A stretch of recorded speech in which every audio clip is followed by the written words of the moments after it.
Number of deaths, unfortunately, refuses to come down dramatically.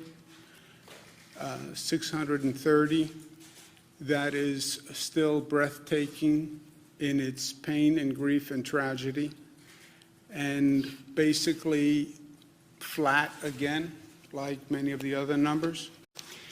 Let's talk about where we are today in terms of the data. Total hospitalizations ticked down again. That is good news. Just a tick, but we'll take it. It's better than going up. Again, this is one day, but it is flattening, reducing slightly, depending on your point of view. This is sort of a test. Are you an optimist or are you a pessimist?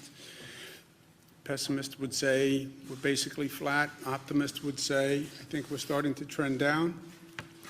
So it's a personality test. Net change in total hospitalizations is undeniably on the decline. The 3-day average, which is more accurate than any one-day number, also says the same thing. The ICU admissions is down. That's not that telling to me because, as I said, the entire hospital is now basically an ICU ward. But the number of intubations is down, and that is very good news because intubations 80% of the time wind up in a person not recovering. So that's really good news.